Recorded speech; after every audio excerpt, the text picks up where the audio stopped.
Hello everyone, and yes, that buzzing is me, not you. My refrigerator is running. Sorry. I did turn off my AC for you though, so feel special. Hi everybody, welcome to Emma's Post-it Report. Today we are going to be talking about the Summer I Turned Pretty Season 3, Episode 3. Woohoo! You may look behind me and say, Emma, why does your wall look crazy? Well, I'm going to tell you, this is all of my thoughts from the episode. Not extensive, but my select ones that I decided to put in this video. So imagine what my brain looks like. Yeah, scary. This episode was, I'll say, not my favorite episode. It's not better than the first two in my opinion. Maybe it's because I read the books, so I know what's going to happen, because this whole episode I was just kind of like, all right, yeah, we know. You know, in the very beginning of the episode, they were like, all right, we're gonna go to Cousins and we're gonna do this thing and we're gonna announce it. And then the next scene was like, okay, we're one day closer to going to Cousins and doing this thing and announcing it. And then the next scene was, okay, we're one day before going to Cousins and now we're going to announce it. And the next scene was, okay, we're going to Cousins now. Like, it just felt very like, blah, blah, blah, blah, blah, blah, blah. Not that it wasn't still good. Trust, I was still kicking my feet and giggling while I was watching it in bed last night. However,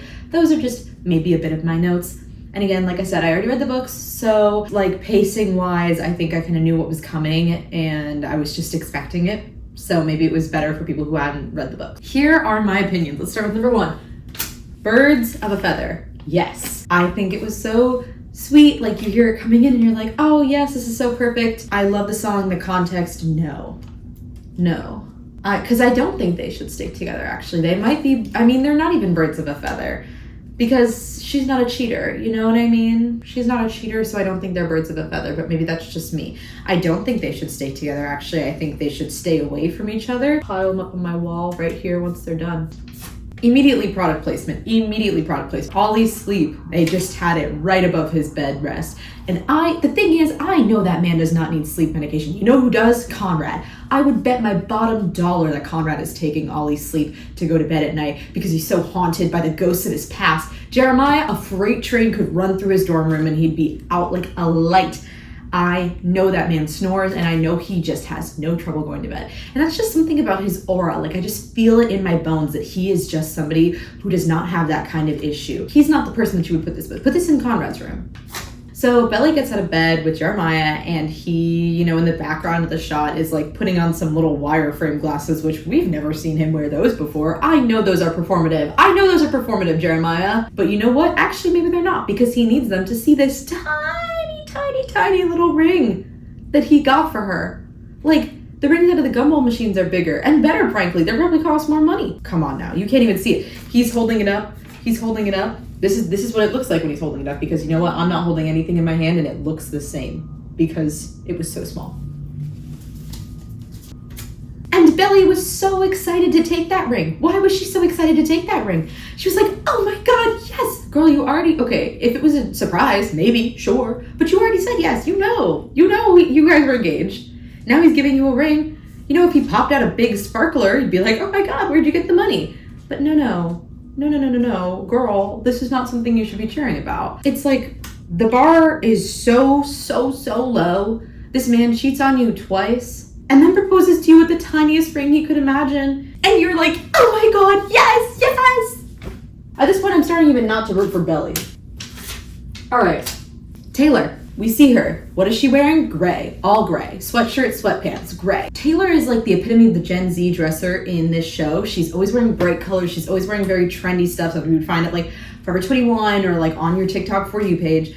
And in this, she's just wearing gray sweats. And it's like, maybe it's because it's finals, but not really. It's because she's mourning Steven. And I'm not taking any notes on that. I do believe that to be the truth.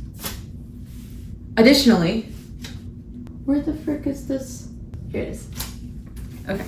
Additionally, Taylor not ordering until Belly gets there is so best friends vibes. Like, it just felt very like, oh yeah, no, they're friends in real life. When Taylor was just like, yeah, that felt like a very real friendship moment to me personally.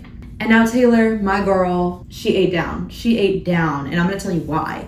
It's because wherever she sometimes stands between Belly and Conrad and Jeremiah, she's usually always team Belly. But this, she was not standing for it. Taylor literally like choked on her croissant when Belly said that she was engaged, and then proceeds to be like, are you pregnant? Because yes, that is the only logical conclusion as to why two people who haven't even graduated college, who are in debt, would be getting married, especially when he just cheated on her twice. She's immediately asking, why? Oh, it's because of Steven. And again, you're hitting it right on the money there, girl. She was in a time of emotional vulnerability, and he preyed on it when she was at her weakest. Like, yeah.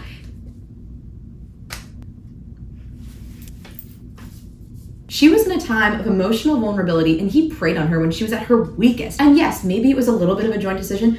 I'll say that. But that's kind of like, can you be making a decision with somebody that's that emotionally vulnerable? Even if it was her idea in that moment, maybe was it the best idea for her? No, it wasn't. And then Taylor goes on to remind her, hey, remember he cheated on you twice.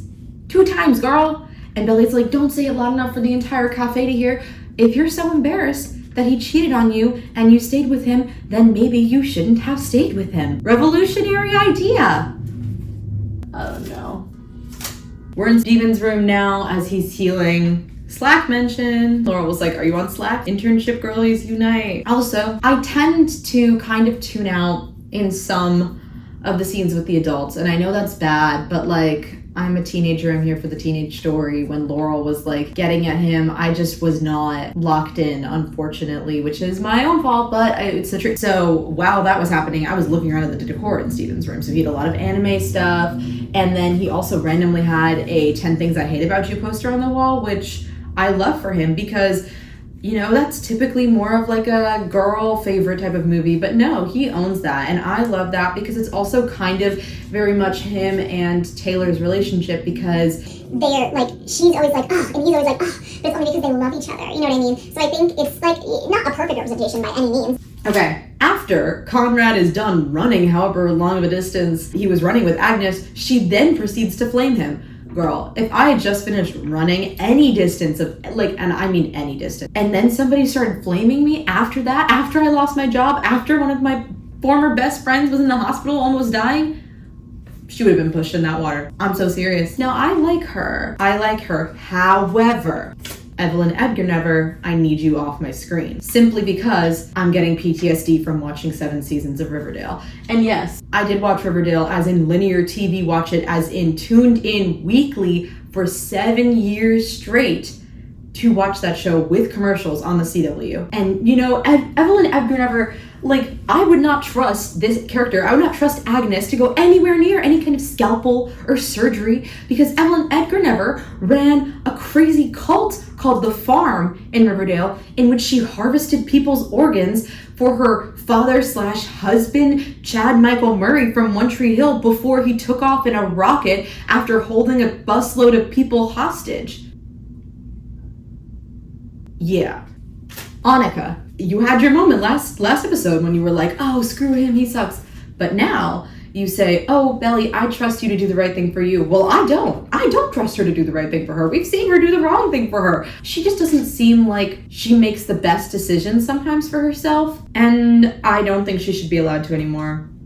I think she should sign over her decision-making right to me. I'm a Team Belly girl, but I'm starting to get to that point where I'm like, you know what, maybe you and Jer deserve each other, and Conrad just deserves better than both of you. That's the only way it would ever be in Team Jeremiah, is if I'm like, dang, Conrad, like, you don't even deserve Conrad. And that might be a really hot take, and I know it's supposed to be about the girl, and I'm just feeding into this male-centric narrative, but I don't care. She's pissing me off. You know what? She's driving home with her dad in the car. Where is she? Not the driver's seat. No, she's back in the passenger seat. She's being passive. She's letting her life happen to her.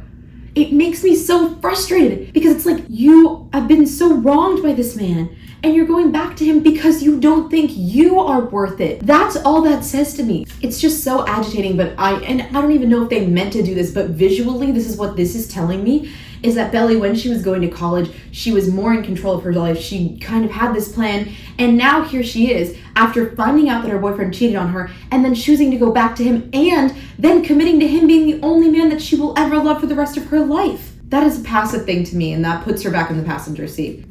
Belly is low-key a #Staylor fan, and I love that for her. Why was Steven flaming his dad? His dad comes all the way there to see you, and now he's like, oh, boo, whatever, get out of here. Like, I feel the worst for Belly's dad. Frankly, everybody's treating him very poorly, and Justice for Belly's dad. And you know what? I don't know his name. And I'm going to look it up after this because now I feel bad. I'm going to put it down here. Taylor's moving back from college. And you know what? Who's going to help her? Her mom. You know how I know it's her mom? Because I hear those little kitten heels click-clacking down to go get her daughter's stuff. Yes, again, as she's bringing heavy boxes into the house, she's wearing heels again. And then she's like, oh, we'll just get the rest of it tomorrow. Again, very indicative of her character. After seeing all those scenes with Taylor and her mom, it honestly makes sense as to why Taylor is the person that she is. I do think it's funny that they kind of started with the daughter and then built the mother based on what the daughter already is, as opposed to like the other ones where I feel like it was a little more like these are the moms and these are the kids that they produce because of how they are as people. Aunt Julia shout out! Aunt Julia shout out! Conrad goes, oh, I'm gonna hang out with my aunt because that's the only family that you have. That's the only family that you feel comfortable talking to because everybody else is so freaking crazy, Conrad. If you can hear me, Conrad, I'm going to save you, I promise. Like, I will get you away from those freaking lunatics who are, like, dulling your sparkle. Never let anyone dim your light. Agnes, once again, clocking him, giving him good advice if you're Team Conrad, bad advice if you're Team Jeremiah, but that's the way things are. Girl in red moment. When Belly and Taylor kind of make up, I thought that was really funny. Hashtag Baylor for life. Now, if you're a book girl, I think this probably hit a lot harder for you, but I'm sure it was nice for the show people as well. But Taylor brought over the wedding binder, and that's like a really sweet moment in the book, and it's used all throughout the whole summer as Belly's planning her wedding. And it was just really nice to like see it actualized because it was just like a picture with all the stickers and the gold and the glitters and stuff. It was just so sweet. It was a nice moment for them to make up. Also, Taylor looked so good. I loved her outfit. So then Steven to then be like, oh, no. Oh, who is you? Just get back together with her, girl. They are so trying to soft launch a Laurel and Susanna college age show, and I am so all for it. Let the Jenny Han universe expand. I think that they are getting Belly's parents back together, and bear with me now, I think they're getting Belly's parents back together in this show, so that way when they do the college age show of Belly's mom and Susanna, that we would actually be rooting for Belly's parents to get back together. Because if we are watching Laurel and Susanna in college and it's like them getting together with both of their husbands who they both kind of divorced from and one of them cheated on her, like, you're not going to be rooting for anybody really. But if they bring back Laurel and her husband, then maybe it's something to root for. I don't know. I just think when they were looking at the college age photos of them on the dining room table, it felt very like, oh, okay. Okay, here it is, the Belly getting ready scene. I had such high hopes for it because I know that scene like the back of my hand because it's so important. And then they didn't even do the voiceover. They didn't do the voiceover. And here's the thing, the show is not a show that does voiceover. Like, it does voiceover all the time. They could have easily added in the voiceover. And it's shocking that they didn't. I don't know why they didn't. I think it would have played way too far maybe into the whole, oh, it's Conrad narrative. I think maybe they're trying to give those Jeremiah girlies a chance, but there is no chance. In the books, I think that's maybe why most of the book girls are Conrad fans, because in the books there's never any question as to who she's going to end up with. In the show, when you don't see inside of her mind, when you don't see how she's constantly comparing them, Conrad being a doctor, Jeremiah majoring in virology, when you're not seeing the inside of her head, you don't know. But when you read it, it's so clear. Belly's getting ready. So she's shaping her legs. And now I'm going to tell you what the voiceover says in the book. In the book, she says, you know, she does all this extra stuff basically to get ready because she knows that there's an inkling, just a tiny, tiny, tiny little chance that Conrad might be there. And it will be the first time that she sees him in now, almost 4 years. So she says she wouldn't have done her hair. She wouldn't have spent as much time on her hair as she did. She wouldn't have worn the dress that she did in those little heels. And she wouldn't have shaved her legs, not once, but twice. Twice in anticipation of seeing him. Come on! So Belly says, I shaved my legs not once, but twice in anticipation of seeing him. And that's why she nicks herself on the leg. And she puts that little floral band-aid on, again with the florals, but she puts the little floral band-aid on, which will come back later when I talk about Conrad's reveal. Stay tuned. But I'm mad that they didn't put that voiceover in. I really am, because I think it contributes so greatly to the narrative of Belly and Conrad, but I get they're trying to keep it ambiguous. But in retrospect, when watching the show back and you know that she ends up with Conrad, you're going to be like, what is this scene about? And I know it's like a fun little Easter egg for the book girlies, but it was a long enough scene that other people in my life who haven't read the book were like, why did that scene happen? And it's like, well, here's your explainer. Please, please, please, playing while she gets ready to announce that she is engaged to Jeremiah. It's not even subtext. It is the text. It's the only text that's there. It's not sub. It is the text. It's the song saying, please, please, please don't prove I'm right. Please don't bring me to tears. Don't embarrass me. That's all she's asking. She said, don't embarrass me. As she's about to tell her family that she's going to spend the rest of her life with this man. It's so catastrophically bad for him. It's so bad for him. What do you mean? What do you mean that's the song that you're getting? And in anticipation, it's not like, ooh, a happy song. I'm so happy I'm announcing that I'm getting married. It's like, oh my God, I hope that he doesn't embarrass me. And you wouldn't say something like that if you didn't think that they were going to embarrass you. You know what I mean? No one's saying to their perfect husband, like, don't embarrass me. You're only saying that if you have reason to believe that this person is going to embarrass you, you know? And she does, and she's right. Oh, also, Belly's dress has pockets, and I love it. I don't care about Taylor's mom's salon. I said it, somebody had to. I do not care at all. I do feel bad. You know, I'm a human, I have feelings, but again, this is one of those plots that they sometimes add that isn't in the book that just feels like it's there because episodes are longer than books. And also, I mean, Stephen and Taylor aren't together in the books, so maybe this is their way of being like, oh no, Stephen needs to work with Taylor on getting the salon back together, and that's how they get back together. Maybe. Were there other ways of doing that didn't involve us getting randomly interested in a salon plot? I don't know. I grew up in Connecticut. I grew up right on the shoreline in Connecticut. It takes so long to drive anywhere in New England in the summer, let alone from Philly to Boston / like Cape Cod all the way out in Massachusetts, because that's kind of where Cousins Beach is supposed to be. So they get up in the morning, they're you know, chilling around, and then they're like, oh, we have to drive to Cousins. And then they drive to Cousins, and it's still like the same daylight hour. They treat driving in the show so recklessly. It's like, oh, Belly or Conrad will just drive from Brown to pick up Belly in Philly to go to Cousins Beach overnight. And it's like, no, girl, that is a longer drive than you think that is. I'm gonna insert a photo of how long the drive is. Boom, that's how long the drive is. That's a long drive. It takes a long time. New England traffic is no joke. And it honestly like pisses me off how they just are like, whatever, no traffic. While Jeremiah is doing the speech. In the far distance, if you pause and you zoom in, you can see Conrad standing there. And that is important for my prediction for the next episode, which I will talk about at the end of this video, so stick around, please. But I was looking for Conrad, and there he was, and I was so happy. Belly seeing him and her just kind of turning and him just slow-mo walking in is so identical to season 1 reveal of her getting out of the car for the first time at Cousins Beach. It is so similar. It's uncanny, and again, it just feels like a reference, but now it feels like they're in different spots where it's like Conrad is the one that's been in love with her for now 3 years, and she's emotionally unavailable and not feeling the same way for him, when we all know that's a lie. But that's kind of, they've reversed positions now, which is why he's walking in and she's the one that's already there.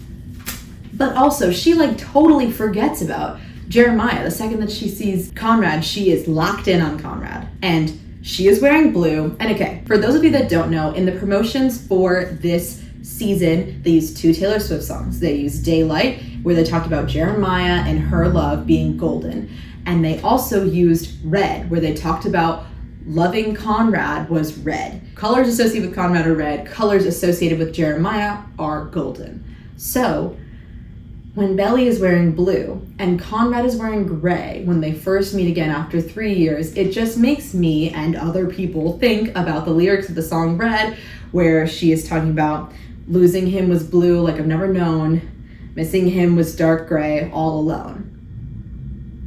So do with that what you will, but all I'm saying is it's all hinting towards the song Red, which is the song that they used to describe their love. So also, I think this is a perfect example of the quote from season 1, where Susanna says, for Belly, Conrad is the sun. And when the sun comes out, all the stars disappear. And that's exactly what this felt like. Jeremiah was just no longer there. He was no longer there, and it was only Conrad. It's always Conrad. It's always only Conrad. Adam Fisher calls Belly Conrad's little sis, which was so awkward because it's not even like, oh, he's so oblivious. Like, he has to have known that they dated, which kind of insinuates some things. That just makes it really awkward to be like, little sis. Like, that's just weird. Conrad asks Belly, how have you been? And Belly kind of falters and then grabs Jeremiah's arm and goes, we've been great. Belly, when I catch you, Belly, when I catch you, Belly. What are you doing? Why are you trying to make Conrad feel bad? He already lost. In your mind, he already lost. You're engaged to his brother. Why are you then trying to go out of your way to be like, yeah, I'm with Jeremiah. Yeah, he knows, girl. Why do you think he hasn't come home? He knows that you're with Jeremiah. You don't have to be, we've been great. He already talked to his brother. He knows that his brother's been great. Well, he hasn't actually been great, though. He actually hasn't been great, though. And you guys haven't been great either because he cheated on you and he's a super senior. Even if that's aside, you answer for yourself. You are a single person. You are not a dual. You are not a double. Not even if you're married. If you're married, you don't lose your singular identity. So why are you now only diminishing your value to be attached to him? That just sucks, and I don't like it. It just feels like she's overcompensating because she actually is still in love with Conrad. She wants to prove that she actually likes Jeremiah. They all take a picture together at Susanna's garden, which is a very touching moment, by the way. The speech is great, the moment's great, good, dedicating to her, we miss her, yada, yada, yada. When they're taking this picture, she's of course in between Jeremiah and Conrad. And who does she look to first? Because you know it's very important in all the photos that they take every year. It used to be she always looked at Conrad. And then for like the most recent photo, I think she looked at Jeremiah, which was supposed to be like, oh wait, her head's turned. And now you know what she does? She looks at Conrad first. She looks at Conrad first and then Jeremiah. Okay, when they're in the car driving back from the ceremony to the dinner, before they announce the, engagement, Jer is like, oh, don't have your feelings hurt. If he says something crazy, he's probably just gonna be emotional. And Belly goes, what? Belly, I know you thought he was talking about Conrad. And he goes, my dad. Yeah, oh yeah, right.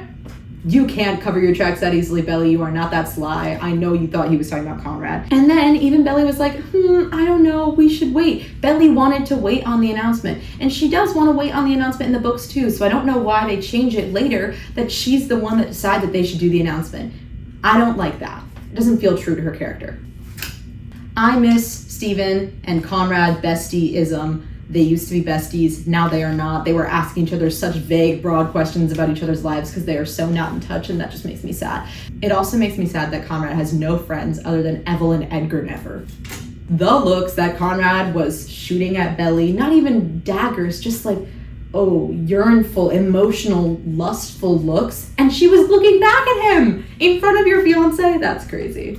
So basically, the plot that we're building for Taylor is that she's Gilmore Girls. Her mom is like, I could always ask Meemaw for the money. And she owns her own company, and she's a single mom, and she obviously has a daughter and had a daughter, pretty young girl. Trying to reheat Gilmore Girls nachos, come on now. I am so grateful that they gave us a shot of the menu at the dinner because you can see that when Laurel says she's gonna pay, Belly, she literally gets like an appetizer for her food. Mr. Fisher gets the second most expensive thing on the menu. I think it's $75. And Jeremiah does too. And he doesn't even care. It doesn't even register to him that that's not something that he should do, even though he's in debt. Even though he couldn't get a ring bigger than the size of a literal pea. But you know what Conrad does? He orders the cheapest entree on the menu. That's my boy. That's Laurel's boy. He is kind, he is considerate, he has compassion. And they're obviously trying to show us that, but just in more subtext ways, rather than overtly being like, look, he's sweet. They were just like, if you notice it, you notice it. And I think it just is also kind of cluing you in as to like, Jeremiah and Adam have very similar tendencies. They kind of are the same person. And I know people are gonna get mad when I say that, but they both cheated. They both kind of are oblivious when it comes to money things. They both can be jerks and hot-headed. Here's to Conrad, our soon-to-be doctor out at Stanford, and Jeremiah, our super senior. Read him for filth, Adam. Good for you. I'm not an Adam fan, except for when he's destroying Jer. I mentioned this before, but I am mad that they changed it so that Billy was the one that wanted to announce it. Except for the fact that I think she's trying to overcompensate again and just be like, oh crap, now that I see Conrad, I know that I'm in love with him, but I don't want to talk about it, and it's too late to like try to go back again, so I'm just gonna go all in on this one other thing that I don't even really feel that good about. Conrad's look and then silence when they announced. And Laurel was tearing him up. Laurel was ripping him a new one with that little bob that she had on her shoulder. And Adam was again going in for the freaking kill. And Conrad was just silent, which is almost so much more painful. Laurel says, oh, does he even have a ring? Billy pulls out the ring, puts it on her finger. She thought she ate. Girl, we can't even see it. Girl, you're holding your hand this far away from the camera. We can't see it. I feel like that's one of those ones where like if you went like this, it would snap. I've had a couple of those. Like if it's literally so bendy that if you like bend your finger, it'll break off your hand. And I'm sorry I'm really reading her for filth in this episode, but she's just on my last nerve. But honestly, I think it's because Jared brings out the worst in her personality-wise, and I think that Conrad brings out the best in her. But obviously, Conrad has had his fair share of like emotional abuses towards her. He's aware of it. She's aware of it. We're all aware of it. I just think he's a better match for her. By the way, if that is all of your loved one's reactions to you getting engaged to somebody, maybe, and just maybe, you shouldn't be getting engaged to them.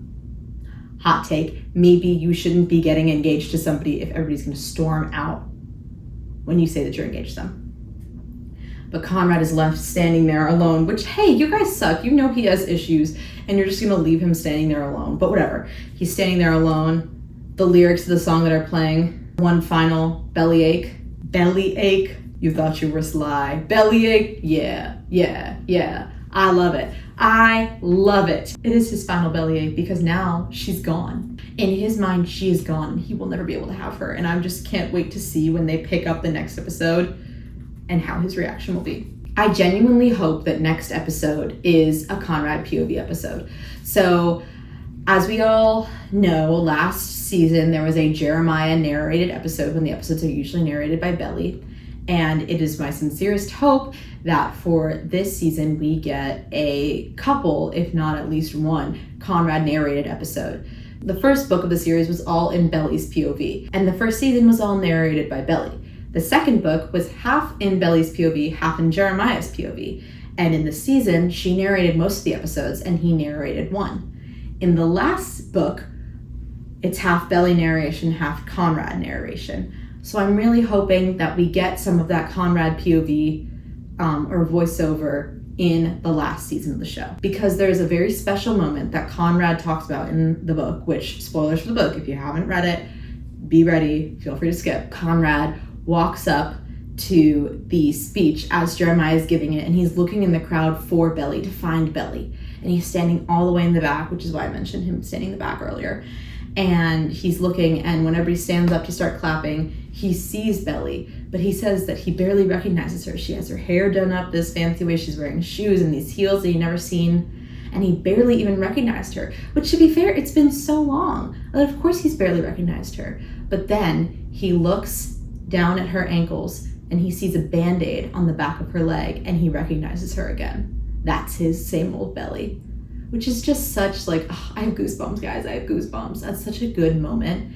And so I don't think they would have put a full shot of her putting the band-aid on her leg unless they intended for that to come back, maybe for Conrad's point of view when he's walking up. And then I think maybe that'll be like the episode will start with maybe him deciding to fly back from Stanford to Cousins for this event, preparing himself to do it, seeing Belly, having the voiceover, seeing the band-aid, and then all of the emotions that he's going through after finding out that they are engaged and picking up with him probably mid-panic attack after finding out. I mean, hopefully not mid-panic attack. Hopefully he's been through enough therapy now that he maybe has some kind of coping tools and regulation mechanisms and stuff, but in theory it would probably be picking up with him having a panic attack, so that would really suck.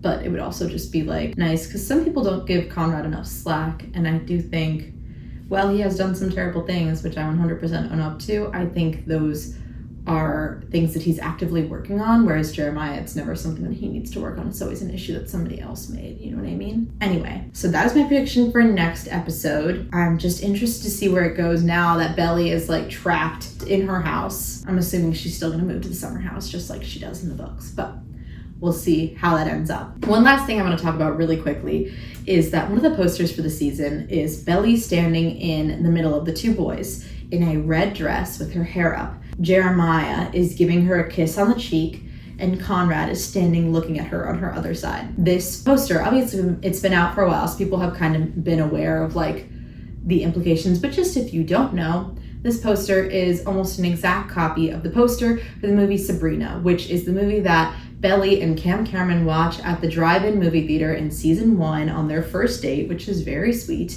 But in this movie, Audrey Hepburn is torn between two guys and ends up going with the older, more emotionally complex brother, even though she's in the photo with the younger brother who's like, you know, whatever, more golden retriever vibes.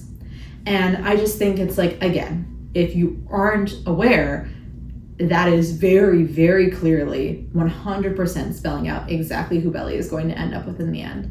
Because if it's the exact same post, they don't do that by accident. They don't, or especially not what they show as referential to pop culture as this show is. They wouldn't do it unless they were trying to signal, here, the person that's kissing her is the one that she's not gonna end up with, and the guy that she's standing with is the one that she's gonna end up with. Okay, so that is it for this episode. Thank you so much for watching. I look forward to seeing you all next week. Hopefully it's a Conrad-centric episode. See you next week. Bye!